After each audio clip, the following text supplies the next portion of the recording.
Kalau ada pihak yang tulus, ikhlas mau membantu, ya kita jelas sebagai manusia kita masa menolak bantuan. Asal bantuannya itu jelas ya. Presiden Prabowo Subianto, Kamis, 1 Januari 2026, mengunjungi Kabupaten Aceh Tamiang untuk meninjau pemulihan pasca bencana. Di kabupaten ini, Presiden juga menggelar rapat terbatas, Ratas. Dalam sambutannya, Presiden mengaku mendapat laporan dari banyak daerah terdampak bencana yang bertanya-tanya kenapa tak kunjung didatangi Presiden. Prabowo pun meminta maaf karena belum bisa datang ke semua titik terdampak banjir dan longsor di Sumatera. Prabowo menjelaskan, dirinya disarankan hadir ke daerah-daerah yang ada kegiatan pentingnya terlebih dahulu. Namun, dia menyadari betul bahwa semua daerah mengalami kesulitan yang sama besarnya. Prabowo pun memastikan akan mendatangi daerah-daerah yang dampak bencananya besar. Prabowo juga menyampaikan bahwa dirinya terbuka dengan kritik masyarakat, termasuk dalam penanganan bencana Sumatera. Prabowo berkata dirinya menerima kritik-kritik tersebut meski tidak semuanya benar. Prabowo menilai pemerintah berada di posisi serba salah. Sebab, jika pejabat tidak turun ke lokasi bencana, mereka akan dianggap tidak peduli. Maka dari itu, Prabowo berujar pejabat di Indonesia harus siap menghadapi hujatan. Prabowo menegaskan bahwa pemerintah menangani dampak bencana di 3 provinsi secara serius, menyeluruh, dan terukur, meskipun tidak menetapkannya sebagai bencana nasional. Selain upaya pemerintah, Presiden Prabowo menyatakan bahwa pemerintah terbuka terhadap bantuan dari masyarakat, komunitas, maupun diaspora. Sepanjang disalurkan melalui mekanisme yang jelas, transparan, dan dapat dipertanggungjawabkan. Presiden menjelaskan bahwa pihak-pihak yang ingin memberikan bantuan dipersilakan menyampaikannya secara resmi agar dapat disalurkan secara tepat sasaran oleh pemerintah.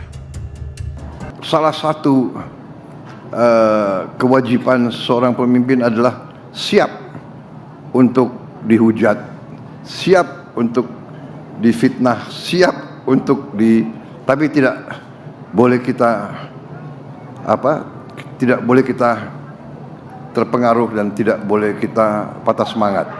Semua itu kita terima sebagai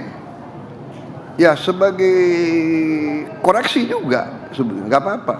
Walaupun itu fitnah, itu kalau kita tahu di hati kita bahwa itu tidak benar, tapi itu jadi waspada bagi kita.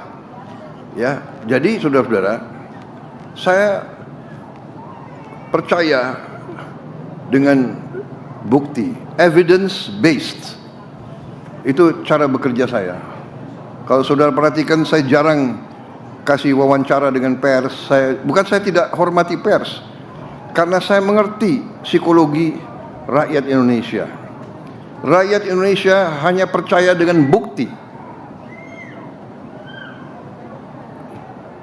Bukti. Kita sekarang dalam rangka membuktikan. Jadi kalau ada menteri-menteri pejabat turun itu, dia tidak turun untuk wisata, dia datang, dia melihat, mencatat, mengerti, mengambil keputusan. Kan demikian kan.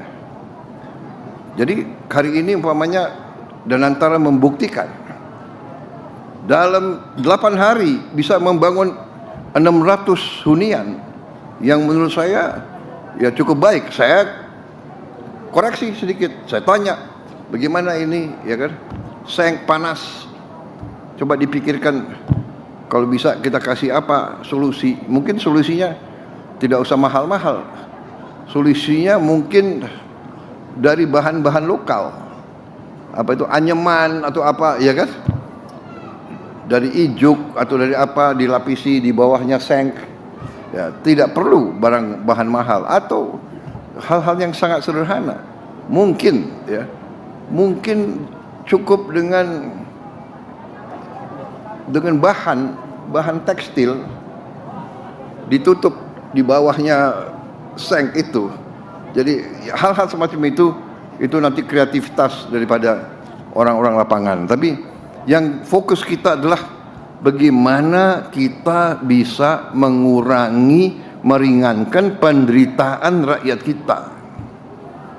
Itu pikiran kita sebagai pejabat dan pemimpin. Ya, jadi hal-hal yang nyinyir-nyinyir itu kita anggap sebagai katakanlah sebagai peringatan bagi kita.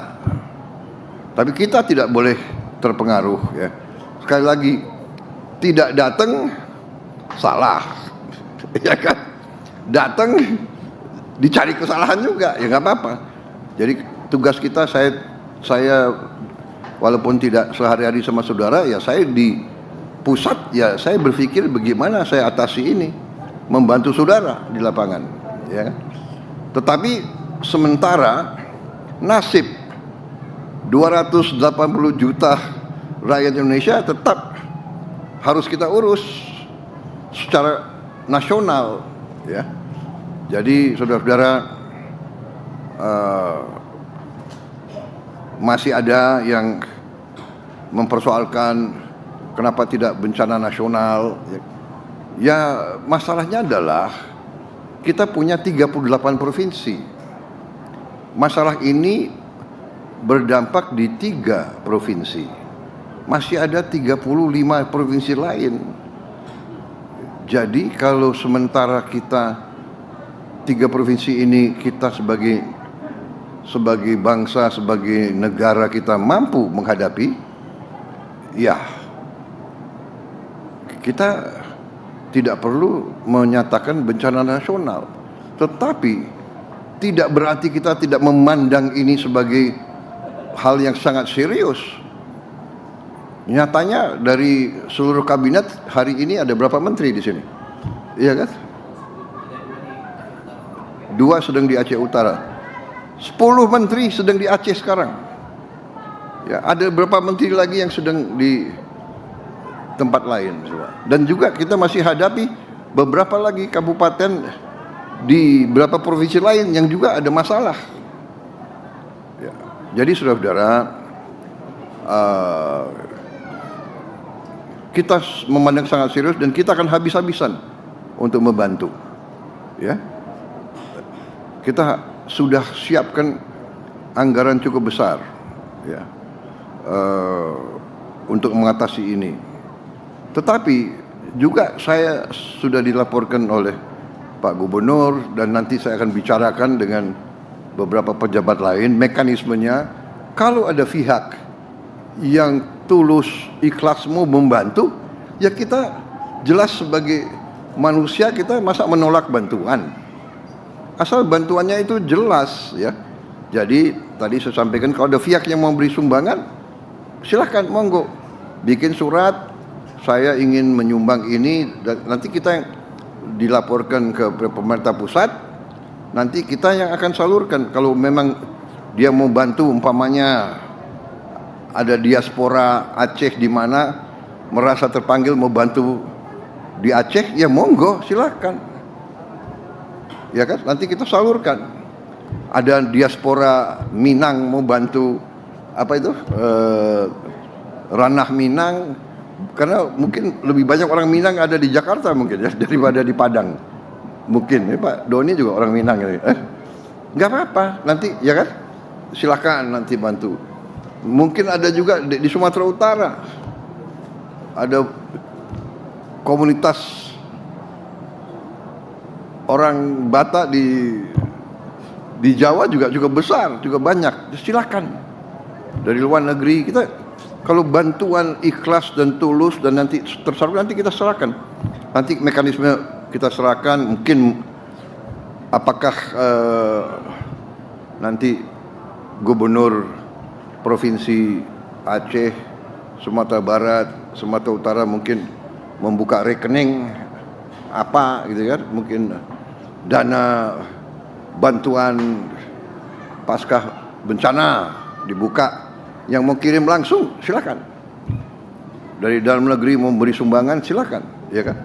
Kita tidak menolak bantuan, hanya mekanisme dan prosedurnya harus jelas, ya kan, dan harus ikhlas, karena kita mengalami pernah ya kan dibantu akhirnya ujungnya ada juga ya kan yang menagih. Tapi kita harus berpikir positif.